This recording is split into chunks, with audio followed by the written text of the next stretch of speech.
எனக்கு நன்றி சொல்ல புறப்பட்டு விட்டாயா? நீ எதிர்பார்த்த நல்லது நடக்கப் போகிறது. அதனால்தான் சொல்கிறேன். உன்னுடைய உற்சாகம் தொடரப்போகிறது. பெரிய கனவுகளை நோக்கிய உன் பயணத்தில் உன்னை உற்சாகத்தோடு நான் முன்னேற செய்வேன். சில கசப்பான மருந்துகள் உடலின் பிரச்சனைகளை சரி செய்வது போல கடந்து போன கசப்பான அனுபவங்கள் உன் வாழ்வை சரி செய்ய உதவும். உனக்காக உன் இல்லத்தில் சில நாட்கள் நான் எழுந்தருளுவேன்.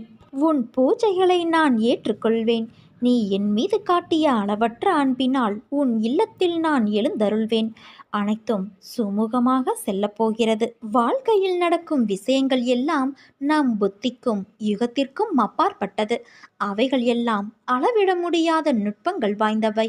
ஆராய்ந்து பார்த்தால் அதன் அர்த்தம் உனக்கே விளங்கும். வாழ்க்கையில் உள்ள எண்ணங்களும் நினைப்புகளும் தராசு போல நடுநிலையாக இருக்க வேண்டும்.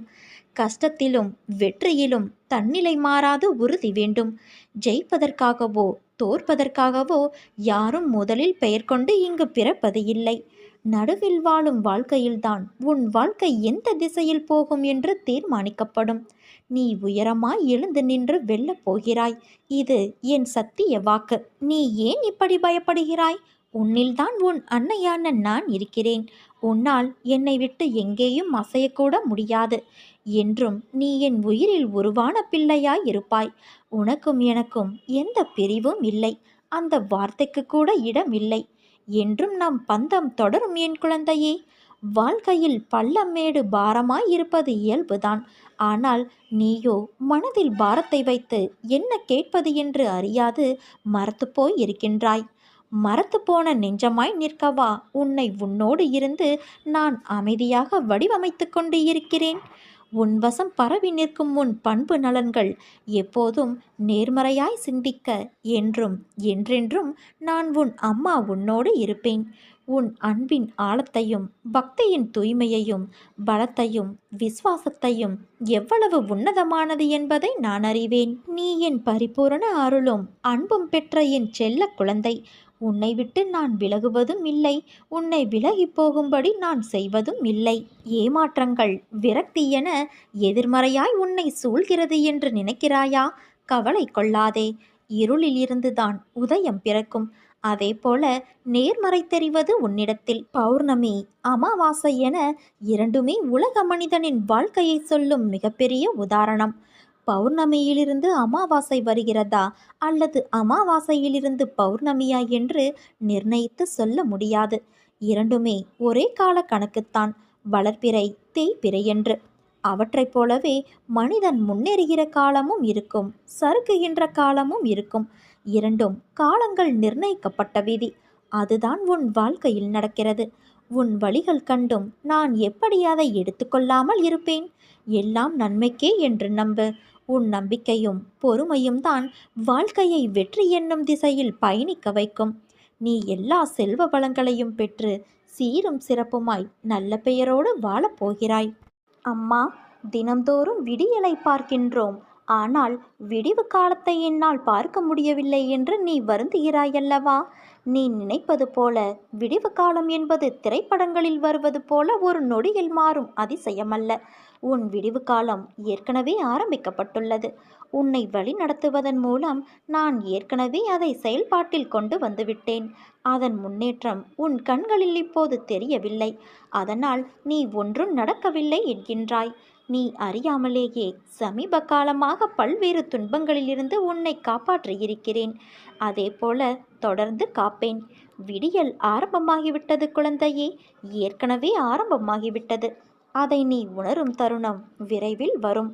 உனக்கான காலமும் நேரமும் கைகூடி வந்துவிட்டது. இனி தடையின்றி சுப காரியங்கள் நடக்கப் போகிறது குழந்தையே. காலம் மாறுகிறது. உன் துயரமான வாழ்க்கை இத்தோடு மாறிவிட்டது. லட்சியத்தை நோக்கி அசைக்க முடியாத உறுதியோடும் பொறுமையோடும் செயல்பட்டால்தான் நீ வெற்றி பெறுவாய். நீ பிறருக்கு செய்யும் தன்னலமற்ற நன்மை என்ற ஒன்றினால் உன்னுடைய கருமாக்களை நீ கரைந்து போக செய்ய முடியும். நீ ஒரு அடி எடுத்து வைத்தால் உனக்காக நான் 100 அடி வைப்பேன்.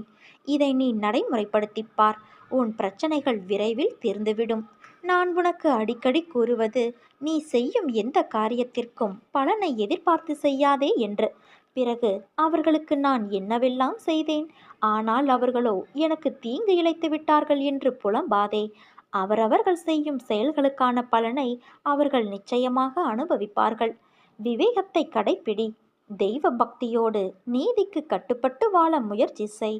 இதனால் நீ என்றும் தாழ்ந்து போக மாட்டாய். தீமையை சகித்துக்கொள்.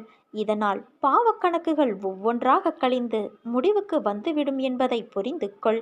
துன்ப நிலை மாறி இன்ப நிலையை நீ அடையப் போகின்றாய். உன் நிலையை நான் மாற்றியமைப்பேன். உன் கரத்தை பலப்படுத்துவேன். நீ நம்பிக்கையோடு காத்திரு. இது நிச்சயம் நிறைவேறும்.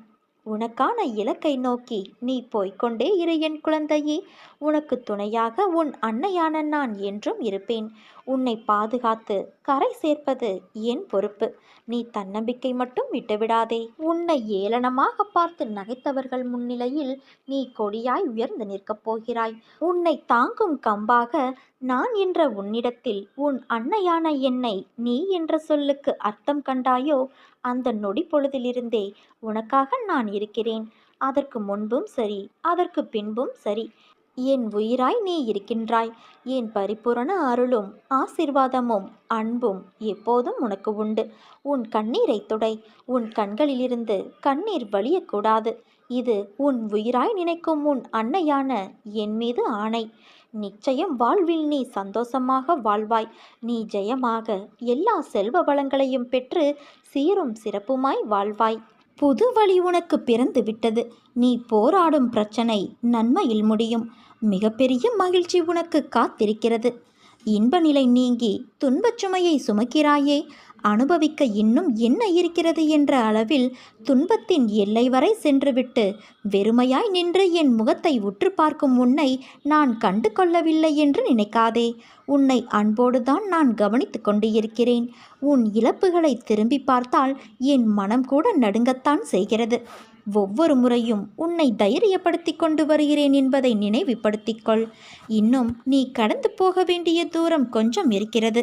அதுவரை எல்லையற்ற பொறுமையோடு தீவிர நம்பிக்கையோடு உன் சுமையின் கணம் தெரியாமல் இருப்பதற்காக என் நாமத்தை உச்சரித்தபடி இரு. என் சத்தத்தை உணர்வுள்ள நீ கவனித்து கேட்டு அதன்படி நடந்து கொள். அப்போது உனக்கு இளைப்பாறுதல் கிடைக்கும். எதற்காகவும் கவலைப்படாதே குழந்தையே. நான் உன் கூடவே இருக்கிறேன். எது வந்தாலும் நான் உனக்கு அருள் செய்ய காத்திருக்கின்றேன்.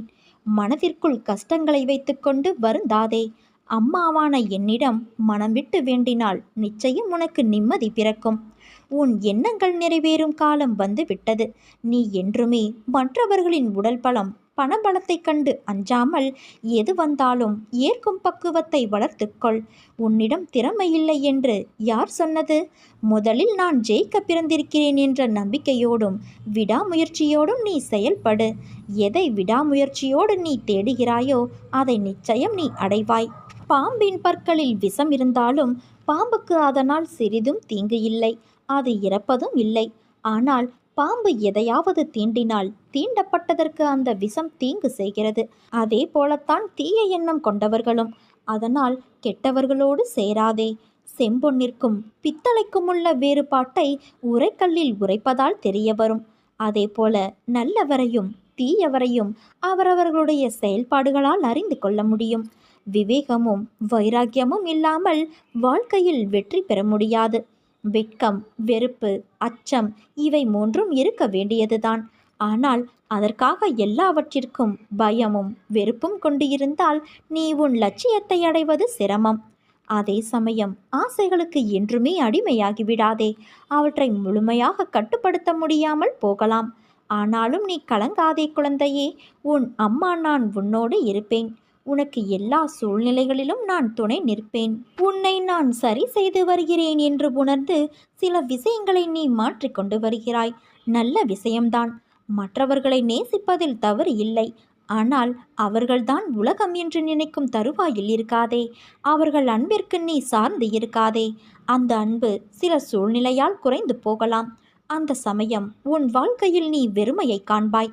நான் உன்னிடம் சொல்லும் அர்த்தங்களை புரிந்து கொள்.